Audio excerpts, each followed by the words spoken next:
당신의 삶을 점검하라. 여러분의 삶은 주님 보시기에 합당한 그런 삶의 모습입니까? 신앙생활이 어떠한가 묻는다면 몇 가지 점검 포인트가 있죠. 주일 성수하는가, 또 물질의 청지기로서 부족함이 없는가, 기도는 잘하고 있는가, 또는 말씀은 정기적으로 성경을 보고 있는가, 뭐 여러 가지 그런 점검할 수 있는 포인트들이 있습니다. 자, 그것만이 과연 신앙이 좋다 안 좋다, 믿음 생활 잘한다 못한다를 말해주는 어떤 상징적인 의미를 우리에게 주냐 하는 것입니다. 물론 그것이 전혀 필요 없는 것은 아닙니다. 중요하고 요긴한 어떤 신앙생활의 모양과 모습입니다. 그런데 그런 신앙생활을 하는 바탕이 어떤 바탕 위에 예배와 기도와 헌신과 전도와 봉사가 세워지고 있냐 하는 걸 우리가 한번 살펴봐야 됩니다. 보통 기초라 그러죠. 어떤 신앙의 기본 베이스 위에, 기초 위에 신앙의 집을 짓고 또 관리하고 있을까? 오늘 31절 특히 끝부분에 있는 말씀, 여러분 너무나 잘 알고 있는 말씀입니다. 나는 날마다 죽노라. 나는 날마다 죽는다라고 하는 이 의미를 여러분들은 어떻게 이해하고 있습니까? 그리고 이 말씀을 어떻게 삶에 적용하고 있습니까? 일반적으로 이 말씀을 어떻게 이해하고 있냐면, 어떤 다툼 가운데 만약에 있다면 싸우다가 이 말씀을 생각하면서 뭐라고 얘기합니까? 그래, 내가 죽자, 내가 참자. 이 죽자고 하는 그 죽음의 대상이 뭡니까? 나의 자아, 나의 성격, 나의 감정, 나의 기질, 나의 습성, 기타 등등 뭐 이런 거에 내 안에 있는 어떤 성향을 꺾는 거고, 죽이는 거고, 또 상대방 앞에 내가 낮아지는 그런 의미로, 그래서 바울도 날마다 죽는다고, 나를 쳐서 십자가 앞에 복종시킨다고 했으니 나의 이 교만도 복종시키고 나의 이 혈기도 복종시키고 뭐 이런 의미로 이 말씀을 이해하고 적용하고 그렇게 설교하는 경우도 있고 성경 공부도 하지요. 그런데 여러분, 원래 이 의미와 바울이 2000년 전에 고린도 교인들에게 자기의 고백, 왜냐하면 너희에 대한 나의 자랑을 두고 단언하노니, 바울의 자랑이라는 거예요. 바울이 이 고린도 교인들에게 담대하게 얘기할 수 있는 게 뭐냐? 나는 날마다 죽는다라고 하는 이 바울의 생각과는 전혀 다르다는 사실이에요. 바울은 내 기질, 감정, 내 성격을 죽이는 것을 나는 날마다 죽노라 얘기하는 게 전혀 아니에요. 오늘 이 말씀을 한번 차근차근 살펴보면서 이 말씀이 어떤 의미이고 그 의미가 2000년을 뛰어넘어서 오늘날 우리에게 어떤 신앙의 베이스, 신앙의 기초를 요구하고, 우리가 드리는 예배, 우리가 드리는 헌신, 우리가 드리는 물질, 우리가 주님 앞에 쌓아가는 신앙의 기초가 어떤 고백 위에 세워져야 될까를 함께 생각하고 기도하려고 합니다. 자, 고린도전서 15장은 부활장이라고 하는 별명을 가지고 있습니다. 왜냐하면 1절부터 계속해서 부활을 이야기합니다. 그래서 15장 1절부터 11절까지는 예수님이 진짜 죽으셨다가 부활했다는 것을 이야기합니다. 우리가 증인이다. 그 부활하신 예수님이 나를 만나 주셔서 내가 사도가 되었고, 그 부활하신 예수님을 전해서 너희도 11절에 너희도 이같이 믿었느니라. 예수님의 부활을 얘기하면 이건 정말 확실한 사실이라는 거예요. 증인도 있다는 거예요. 목격자들도 몇 명만이 아니라 여기 보니까 많은 사람들이 게바에게 6절에 500여 형제에게 일시에 보였는데 이게 어떻게 거짓말일 수가 있냐? 진짜다. 이렇게 얘기를 하고 있습니다.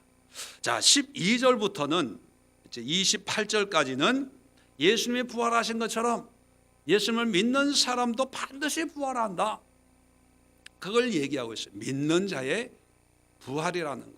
왜 믿는 자가 예수님처럼 부활하냐? 예수님이 첫 열매가 되셨기 때문에 20절 잠자는 자 죽은 자의 첫 열매가 되셨도다. 21절에 사망이 한 사람으로 말미암았으니 죽은 자의 부활도 한 사람으로 말미암는도다. 아담 안에서 모든 사람이 죽음같이 그리스도 안에서 모든 사람이 삶을 얻으리라. 자, 모든 사람이 삶을 생명을 얻는다고 해서 모든 사람이란 의미가 아니라 그리스도 안에서의, 그러니까 믿는 자는 모두 죽더라도 생명을 부활의 생명으로 새롭게 된다는 거예요. 자, 그 다음에 왜 이렇게 하나님이 죽은 자를 살리시냐? 그 이유를 설명합니다. 27절에 만물을 그의 발 아래 두셨다 하셨으니, 만물을 아래 둔다 말씀하실 때 만물을 그의 아래 두신 이가 그 중에 들지 아니한 것이 분명하도다. 이 얘기는 뭐냐면 만물을 발 아래 두었다 그렇게 얘기했다면, 하나님이 얘기했다면 말하는 사람은 만물에 속하지 않는다는 거예요. 그죠? 그러니까 말하는 사람 하나님은 만물 속에, 만물은 다 죽잖아요. 생육하고 번성하고 또 부패하고 썩고 다 하지만 만물을 내 발 아래 뒀다 하는 그 하나님은 만물에 속하지 포함되지 않는 존재라는 거예요. 자, 그래서 28절에 만물을 그에게 복종하실 때, 그에게는 누굽니까? 하나님 예수님에게 복종하실 때에는 아들 자신도 그때 만물을 자기에게 복종하게 하신 이에게 복종하게 되리니, 자, 만물에 복종하는 그 아들 예수님, 육으로 오신 그 예수님도 복종, 그래서 예수님도 죽으셨다가 또 살아나라 해가지고 살아나는 이런 하나님의 경륜에 다 순종했다는 거예요. 그 이유가 뭐냐면, 이는 결론입니다. 하나님이 만유의 주로서 만유 안에 계시려 하심이라. 뭐냐면 하나님이 만유의 주인인 것을 드러내기 위함이라는 거예요. 다시 말하면 안 믿는 자는 사람이 태어나서 죽는다는 거예요. 그걸로 끝이라는 거예요. 그런데 그 죽음까지도 만유에 속하는 거죠. 탄생까지도 만유에, 모든 것이 만유에 속한데 만유에 속하지 않는 분이 누굽니까? 오직 하나님. 하나님만 만유 바깥에 있고 모든 것이 만유에 속했는데, 하나님이 하나님의 모든 만유의 주인이신 것을 드러내기 위해서 믿는 자를 죽음에서 살리기로 결정했다는 거예요. 하나님이. 그러니까 죽어서 끝나면 하나님이 아니죠. 그런데 하나님이 모든 사람이 끝났다고 하는 그 죽음을 통해서 하나님이 뭐라고 말씀하시냐 하면, 아니야, 이 죽음까지도 내 발밑에 있어. 본래 나를 믿는 자는 다 살아날 거야 라고 말씀했다는 거예요. 그래서 그 대표적인 첫 열매가 누구라고요? 그의 아들 예수라는 거예요. 그 육신 오신 예수도 이 육신을 입고 있는 동안에는 만유에 속한 하나님께 복종하는 육을 가지고 있는 한 사람에 불과했다는 거죠. 그 예수가 죽음에서 살아났고 거기에 대한 많은 증인들이 존재하는 것을 너희가 봤지 않았냐. 그렇다면 우리 또한 죽어도 다시 산다 하는 것을 이야기하는 거예요. 그러니까 믿는 자에게는 예수님이 부활하신 것처럼 우리도 부활한다. 그걸 강조하기 위한 거예요. 자, 여기까지 이해가 됐다면, 자, 31절에 계속해서 30절 볼까요? 또 어찌하여 우리가 언제나 위험을 무릅쓰리요. 이게 무슨 뜻이냐면, 우리 한국말 번역의 의미는 마치 위험을 무릅써서는 안 되는 것처럼 느낌이 주는 그런 번역을 했어요. 어찌 우리가 언제나 위험을 무릅쓰리요. 그래서 위험을 무릅쓰면 안 된다 이런 의미인데 원어적인 의미는 반대요. 그렇기 때문에 우리는 당연히 위험과 상관없이 위험을 대면하지 않으리요 그런 거예요. 두려워할 필요가 없다 그런 뜻이에요. 무서워할 필요가 없다. 왜? 죽으면 뭐가 찾아오는 거예요? 부활이 찾아오니까. 부활이 찾아오. 왜? 그 죽음까지도 누구의 손에 달려 있는 거예요? 하나님 손에 달려 있으니까 걱정할 게 없다는 거예요. 그래서 이런 맥락에서 오늘 말씀이 이루어지는 거예요. 형제들아, 내가 그리스도 예수 우리 주 안에서 가진 바 너에게 대한 나의 자랑을 두고 단언하노니, 한마디로 얘기하면 내가 확신하노니, 내가 너에게 자랑할 게 있는데 그건 뭐냐? 나는 날마다 죽노라. 이런 부활에 관한 소망, 확신 선상에서 나는 날마다 죽노라 이 얘기가 나온 거예요. 근데 아까 서론에 제가 말씀드린 것처럼 우리가 사용하는 이 말씀의 의미는 뭐예요? 실질적인 환경에서 내가 죽는 거는 전혀 상관이 없고 내 감정, 내 자아, 내 기질, 내 주장을 그래, 네 말이 맞다. 그래, 내가 죽어야지 뭐. 내가 죽는다. 고스톱도 아니고 광 팔고 죽는 것도 아니고 그래, 네 말대로 해. 마치 양보하는, 큰 양보하는 것처럼 이 말을 사용을 해요. 그런데 원어적인 의미의 바울이 말씀하는 나는 날마다 죽노라 하는 것은요, 말씀드린 것처럼 실질적으로 죽는 거예요. 이걸 한 예를 듭니다. 어떤 마음가짐으로 나는 날마다 죽노라 이야기를 하고 있냐면 32절에 한 예를 드는데, 내가 사람의 방법으로 에베소에서 맹수와 더불어 싸웠다면 내게 무슨 유익이 있으리요? 죽은 자가 다시 살아나지 못한다면 내일 죽을 터이니 먹고 마시자 하리라. 자, 이게 무슨 뜻이냐면 옛날에 이 검투사 있지 않습니까? 노예들이 사람과 사람이 검투하는 그런 검투도 있고 아주 용맹한 굶주린 사자나 이 표범 같은 맹수들하고 이게 싸우게 하는, 그래서 맹수에게 막 찢기는 그런 걸 보고 막 환호하는 이런 당시의 어떤 하나의 경계와 같은 그런 것을 예로 들면서 이 검투사들이 짐승과 맹수와 싸우는데 내일 죽을지 모레 죽을지 모르잖아요. 그러니까 이 파리 목숨처럼 내일 어떻게 될지 모르니까 그냥 오늘을 즐기자, 먹고 마시자, 내일 일은 난 몰라요. 되는 대로 살자. 그렇게 살아갈 수가 있겠냐 하는 거예요. 이 검투사들처럼 그렇게 맹수와 더불어 싸우면서 먹고 마시다 하는 것이 내게 무슨 유익이 있으리요? 그것은 전혀 유익이 없다는 거예요. 왜요? 우리에게는 죽는 것으로 끝나는 것이 아니라 그 다음이 있기 때문에. 그러니까 보세요. 33절에 속지 말라. 악한 동무들은 선한 행실을 더럽히나니. 자, 속지 말라는 거예요. 여기서 속지 말라라고 하는 것은 무엇을, 어떤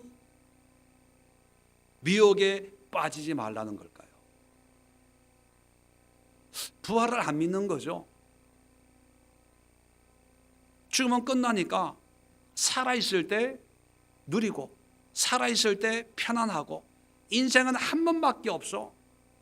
한 번밖에 없는 이 인생을 그냥 먹고 마시고 즐기면 돼, 편안하게. 이것이 속이는 거예요. 이런 속임의 선한 행실은 한마디로 부활을 믿고 믿음으로 살아가는 전체적인 삶을 의미하죠. 이것을 더럽히지 말고 34절에 깨어 의를 행하고 죄를 짓지 말라. 하나님을 알지 못하는 자가 있기로 내가 너희를 부끄럽게 하기 위하여 말하노라. 부끄럽게 하기 위해 말한다는 얘기는 뭡니까? 교인들 안에 이 말씀을 통해서 부끄러움을 가지라는 거예요. 왜요? 교인들 안에서도 이런 삶을 사니까. 인생이 이것이 전부야 라고 하는 그런 삶을 사는 사람이 있기 때문에 좀 부끄러워해라, 창피한 줄 알아라, 그렇게 얘기하는 거예요. 자, 그러면 다시 오늘 본문으로 돌아가서 내가 날마다 죽노라 하는 것은 제가 지금까지 이렇게 말씀드린 것을 요약하면 크게 세 가지로 의미를 함축할 수 있습니다. 첫 번째는 뭐냐면 매일 우리는 죽음의 환경에서 살아가야 된다는 거예요.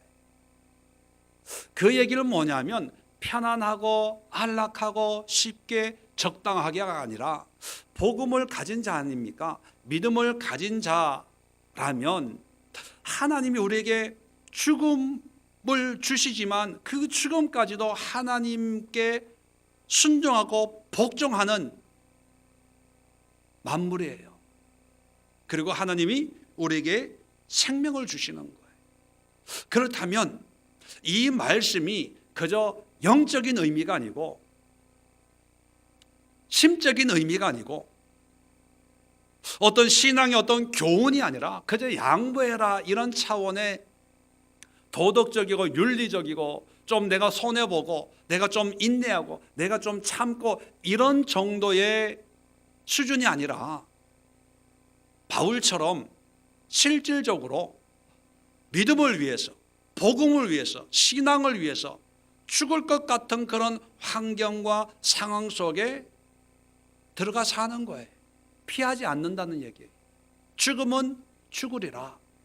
에스더처럼 물론 오늘날 우리의 삶 속에는 초대교회 같은 예수 믿기 때문에 죽이고 핍박당하고 이런 환경은 아닙니다. 그러나 늘 우리 마음속에는 어떻게 하면 좀 편안할까? 우리의 마음속에는 그런 생각이 있어. 사는 게 아니야. 너무 힘들어. 죽고 싶어.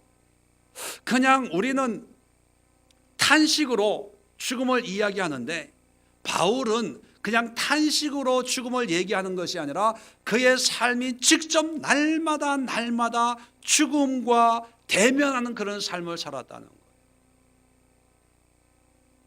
그저 단순히 마음이 힘들어가 아니라 마음과 몸과 육체가 늘 위기 속에 사는 그런 삶을 나는 날마다 죽노라라고 하는 그런 고백이었고, 이것을 당시 교인들에게 자랑하며 단언하고 있다는 것입니다.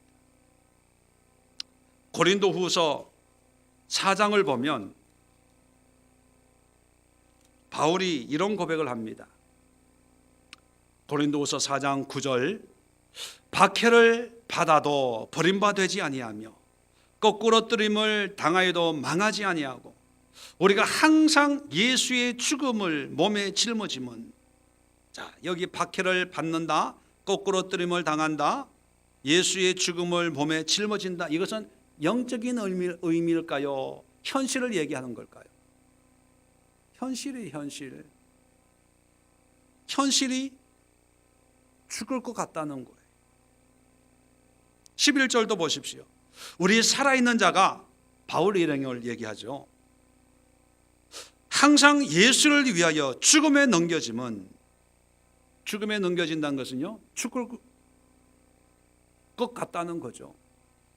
예수의 생명이 또한 우리 죽을 육체에 나타나게 하려 함이라. 그런즉 사망은 우리 안에 역사하고 생명은 너희 안에 역사하느니라. 14절 보세요.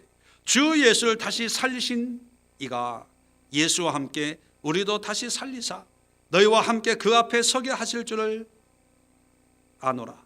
이는 모든 것이 너희를 위함이니 많은 사람의 감사로 말미암아 은혜가 더하여 넘쳐서 하나님께 영광을 돌리게 하려 함이라. 뭡니까? 바울은 자기의 삶을 항상 어려움, 그 어려움이 당시에는 죽음과 맞닿아 있죠. 그 어려움 속에 항상 자신을 던지는 거예요. 왜요? 부활에 있기 때문에. 그런데 오늘날 부활을 믿는 사람들이 죽고 싶어 해요? 오래 살고 싶어 해요?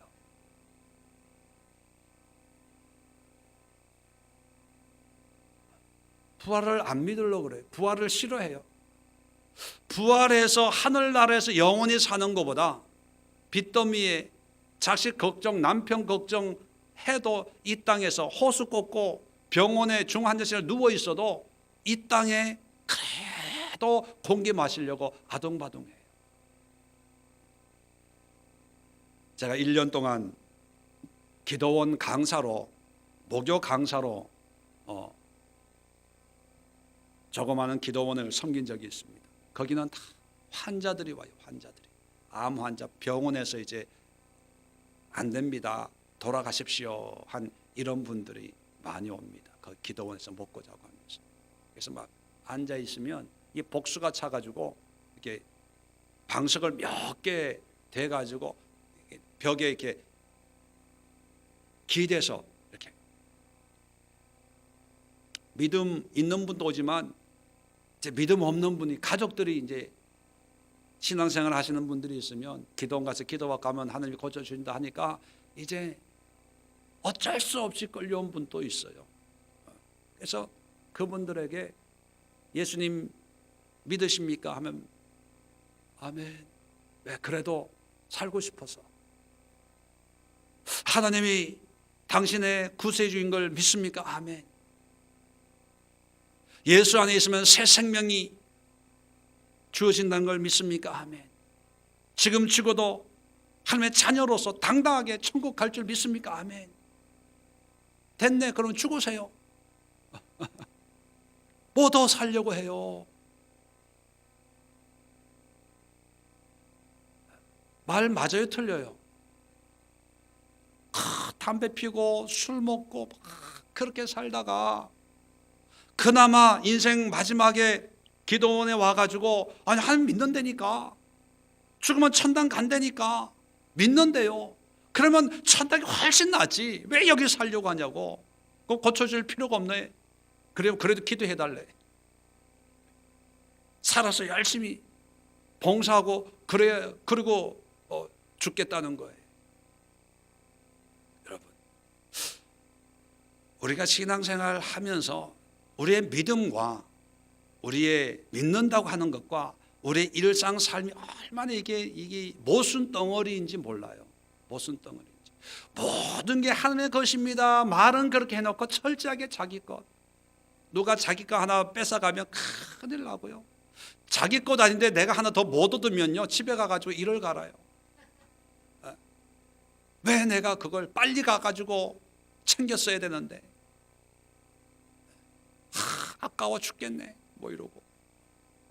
아니 분명히 믿는 자에게는 부활하고 그 부활의 생명 영원하다고 믿는데 죽음 앞에서 두려워해요.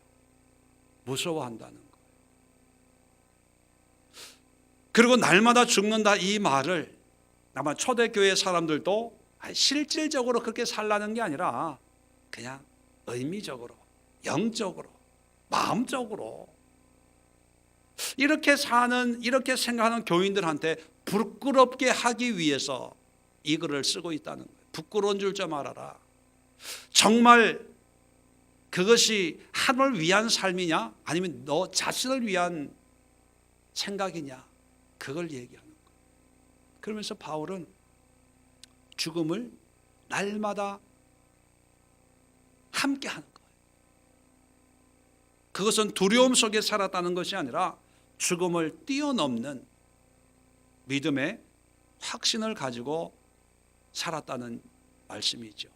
그렇다면 우리에게 나는 날마다 죽노라 하는 이 말씀의 적용은 두려움이 없는 거예요.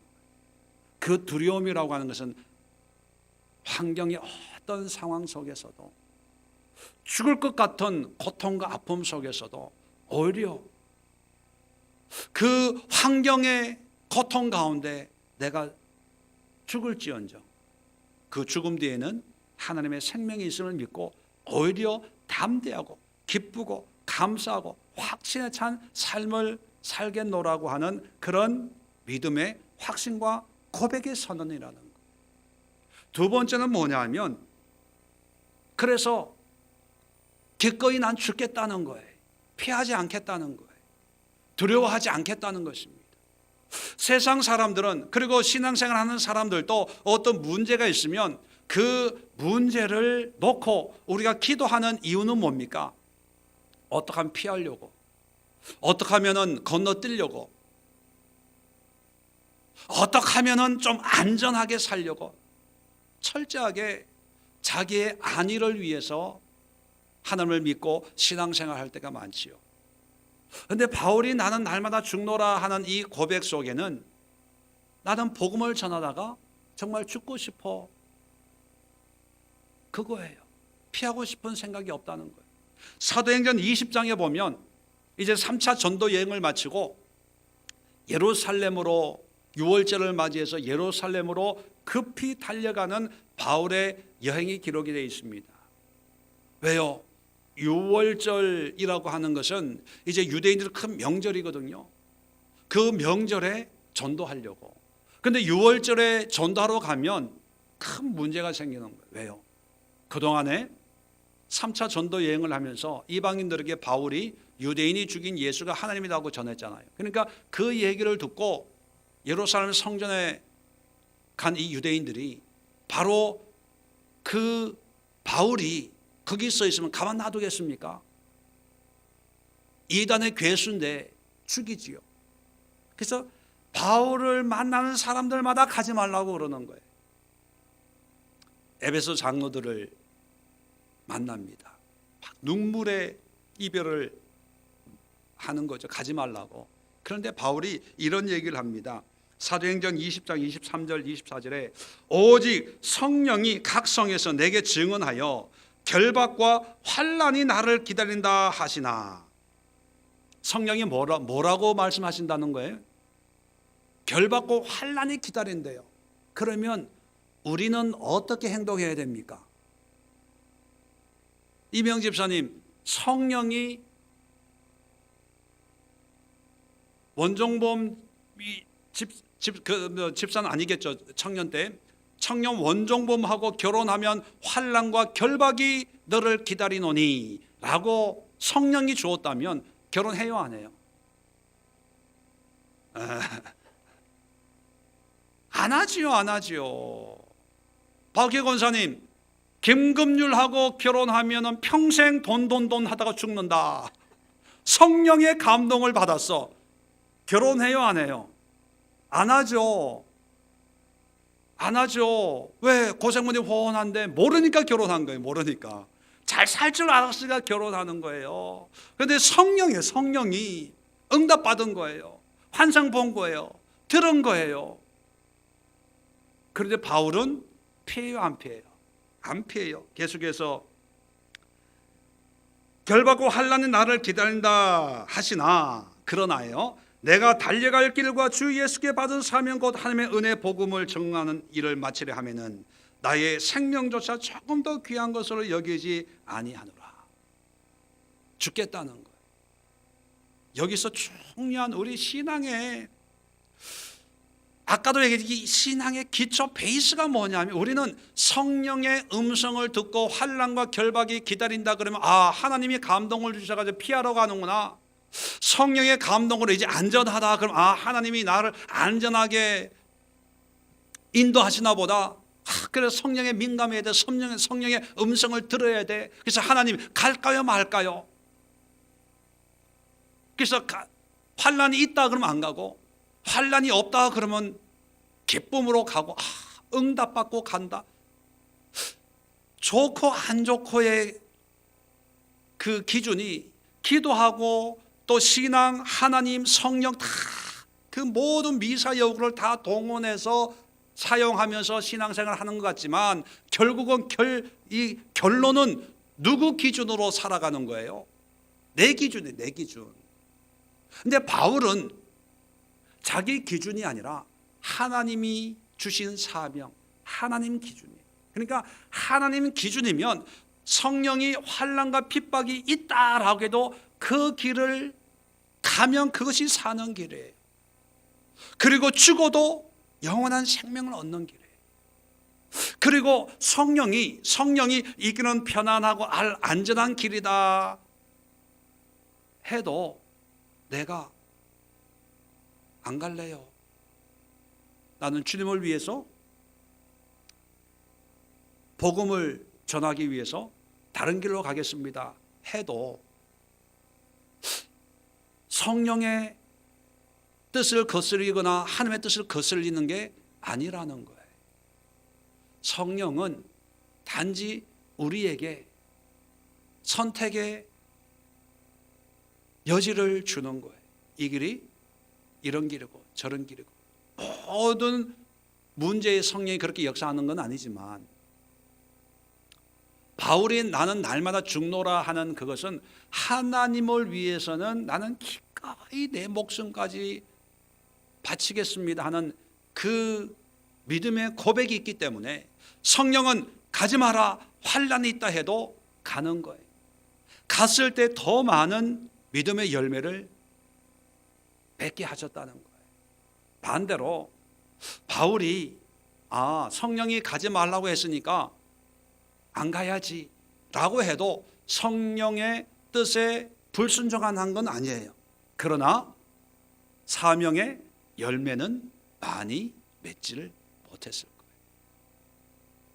자, 성령의 뜻에 순종하는 것도 오늘 이 사도행전 20장의 환난과 이 핍박이 있다 하는 이 말씀에 순종해서 안 가는 사람이 있을 것이고 순종해서 가는 사람이 있을 거예요. 아니, 불순종해서 가는 사람이 있을 거예요. 자, 반응은 각각이지만 똑같이 하나님의 뜻에 순종하는 거예요. 나쁜 건 아니에요.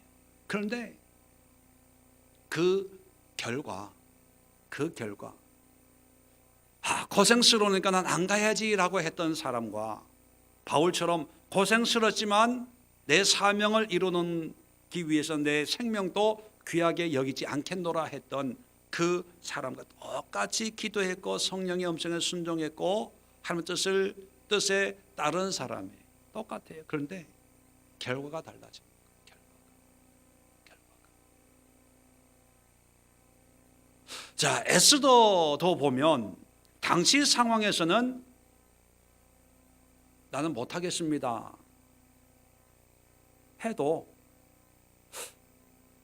하나님이 너 왜 못했냐라고 책망하지는 않을 수 있습니다. 우리는 결과론적으로만 판단하니까. 그러나 에스더가 죽으면 죽으리라 하고 해서 왕 앞에 나갔을 때 그 결과는 뭡니까? 한 민족이 구원을 얻는 열매를 맺게 되었다는 거예요. 여기에서 우리는 나의 기준에서 좋고 나쁨이라는 생각을 버리고 복음을 위해서 사명을, 그렇다고 여러분 자살하는 얘기는 아니에요. 아유, 이놈의 인생 연탄가스 피우고 뭐 번개탄 피우고 어떻게 하라는 얘기는, 목숨을 가벼이 여기라는 얘기는 절대로 아닙니다. 사명을 위해서, 하나님을 위해서, 믿음 안에서 믿음 안에서 힘들고 어렵다고 해서 피하지 말고, 힘들고 어렵고 남편이 속상하게 하고 아들 딸들이 속상하게 하고 경제적으로 어렵고 힘들고 해서 나는 이게 사는 게 아니야 이렇게 생각하지 말고, 정말 죽을 것 같은 그런 환경 속에서도 믿음을 가지고 가라는 거예요. 거기서 죽으라는 거예요. 왜요? 그 삶 뒤에는 부활이 있으니까. 그래서 세 번째, 결론적으로 우리의 신앙은 어떤 모습이 되어야 되냐면 좁은 길을 걸어야 돼요. 그 좁은 길이라는 게 뭐예요? 죽음의 길이거든. 죽음의 길은 항상 좁아요. 왜요? 가는 사람이 많지 않거든. 다 편안하게 안전하게 쉽게 가려고 하죠. 누가 죽으려고 하겠어요? 이번 주에 어떤 목사님을 만났어요. 강화에 갔다가 교회 오는데 교회 어떤 목사님 부부가 문을 이렇게 흔들고 있더라고요. 그래서 마침 그때 와서 뵈니까 그 목사님이 그분이 이제 목사님하고 사모님 부부인데 지나가다가 교회가 너무 이뻐서 한번 구경하러 왔다는 거예요. 그래서 이제 들어오시라고 해가지고 보니까 이제 그 교회도 이제 땅을 사가지고 건축을 하는데 땅 사는데 돈을 다 써가지고 돈이 이제 없는데 이제 어떻게 하면 적은 비용으로 교회를 이제 건축을 하나 해서 아는 목사님 교회도 한번 가보고 또 이렇게 다니다가 이제 저희 교회를 오셨더라고요. 그래서 저는 우리 교회는 건축하지 않고 또 이렇게 하고 뭐 이렇게 얘기를 하면서 뭐 도와드릴 거 있으면 도와드리겠습니다. 그렇게 인사하고 이제 가셨는데 그분을 만나고 내 마음에 나중에 한번 다시 만나면 한번 물어봐야 되겠다는 생각이 들어요. 무엇을 물어보고 싶냐면 이거예요. 목사님, 왜 건축을 해야 된다고 생각하십니까?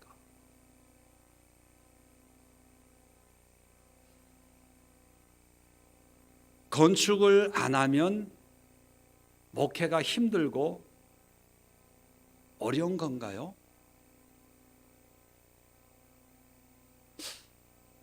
한번 묻고 싶어요. 저는 그분한테도 그랬어요. 저희 교회는 건축을 안 하기로 결정을 하고 늘 이사를 다니고 뭐 이렇게 합니다. 그래서 저는 건축 안 하는 것이 제 마음이 있고 이번에 또 월요일 날 강남에 있는 사랑의 교회를 또 가봤어요.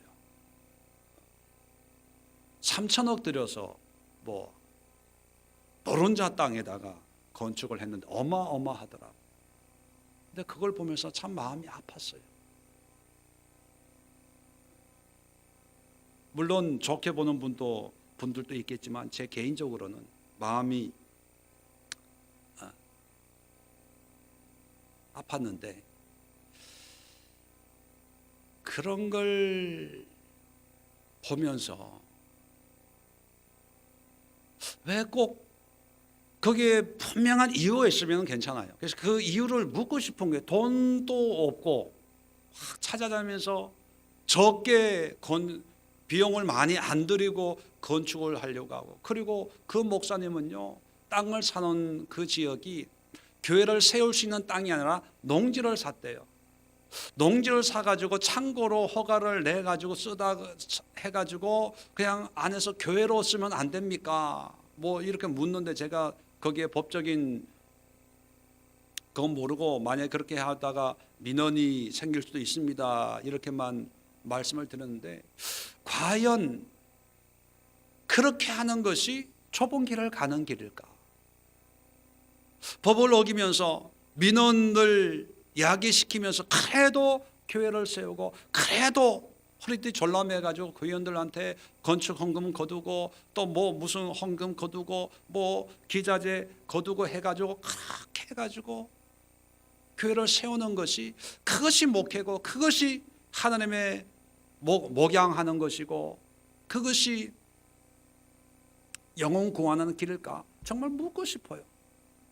처음에는 그런 걸 묻고 싶은데 초면은 너무 한 것 같아가지고 가시면서 언제 한번 다시 한번 들리겠다고 하시길래 또 연락이 오면 꼭 한번 묻고 싶어요. 정말로 무슨 생각을 하고 계시는지. 그러면서 그분이 우리 교회 저를 보고 뭐라고 얘기하냐면 좀 특별하게 목회하시네요 그러시더라고요.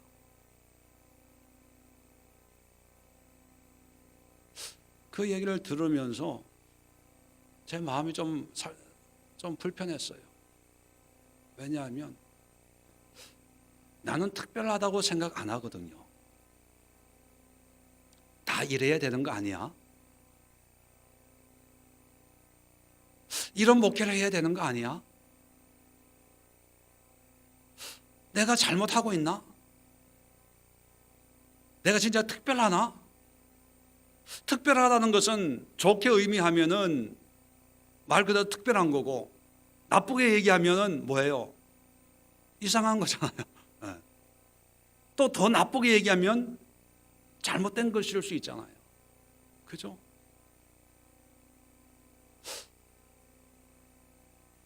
내가 특별하나? 그러면 누가 정상이지? 뭐가 정상이지?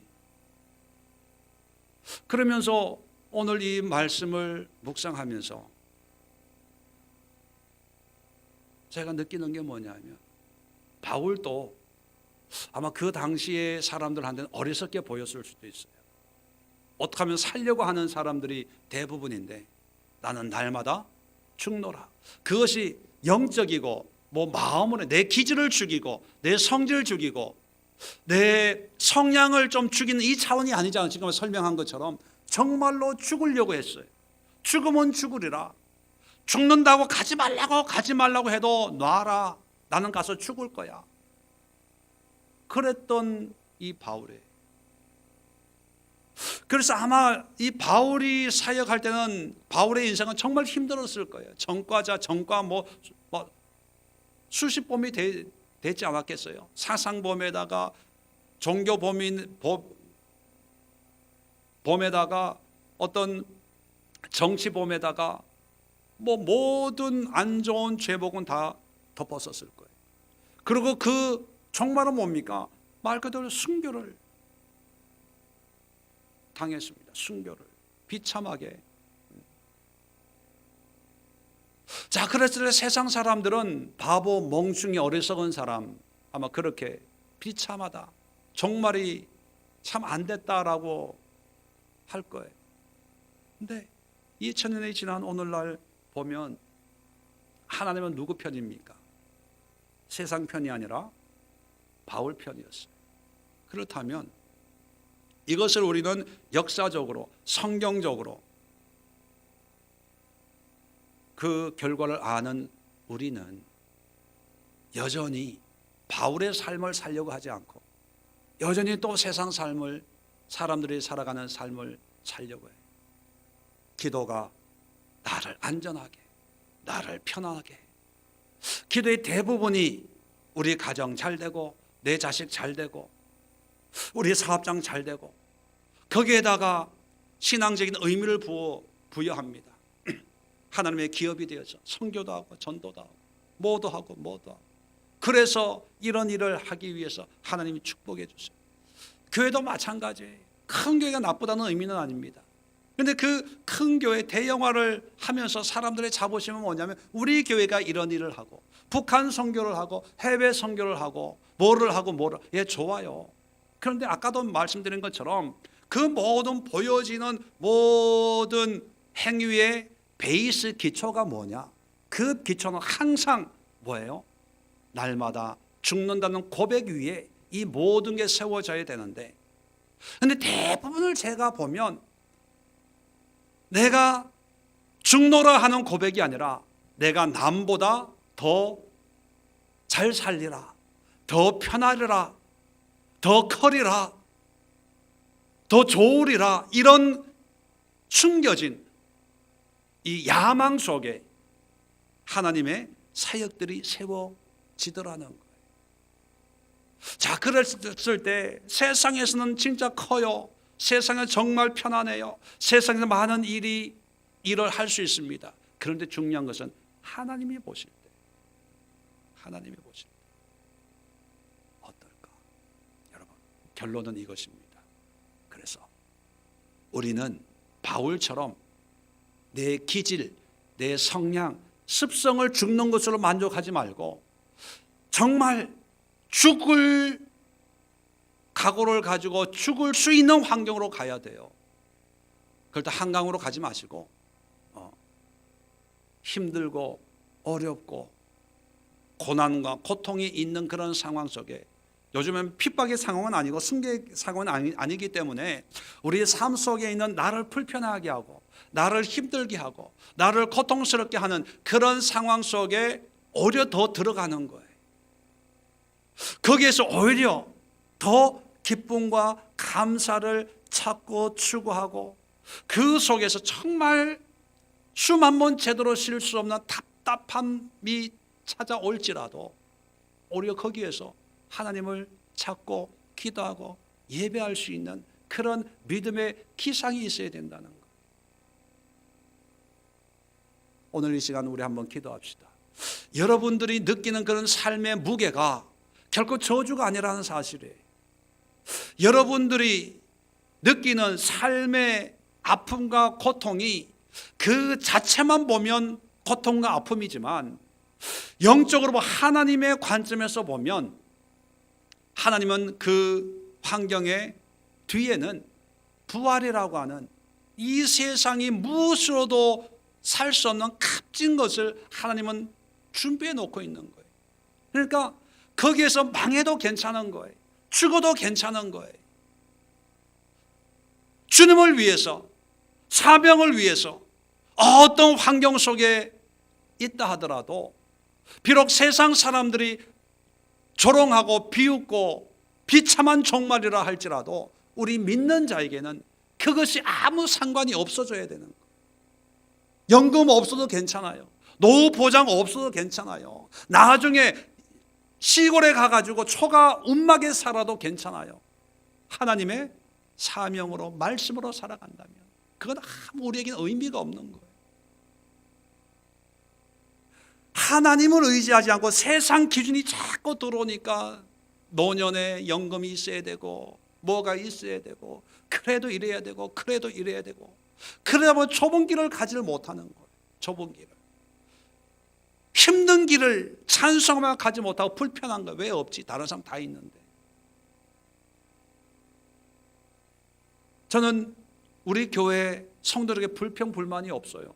제가 잔소리를 안 하잖아요. 이래라 저래라 합니까? 안 해요. 너무 안 해서 걱정이에요. 그 이유가 뭐냐면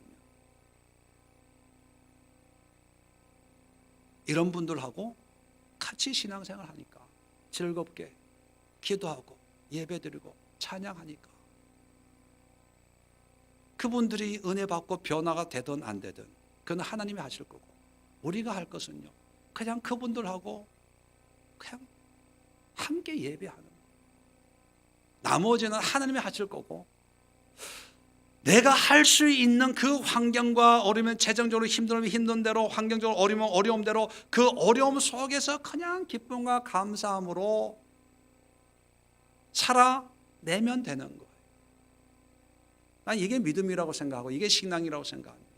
오늘 이 시간 기도하면서 여러분들이 과연 날마다 죽는가? 오늘 설교 제목이 뭡니까? 당신의 삶을 점검하라. 기도 많이 하냐, 예배 드리냐, 헌금 11조 드리냐, 이거 말고 그건 두 번째 문제입니다.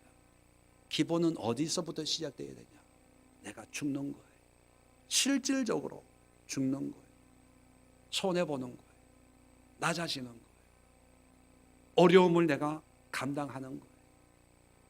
불편을 내가 온몸으로 그냥 느끼는 거예요. 결핍을, 부족을 그냥 시인하고 인정하면서 하나님을 믿는 거예요. 이 시간 기도할 때 여러분의 삶을 되돌아보시면서 한번 기도하시고 그 모든 기도의 전제 조건은 그리스도 안에 믿음 안에 살게 하옵소서. 은혜 가운데 살게 하옵소서. 기도하는 시간을 갖도록 하겠습니다.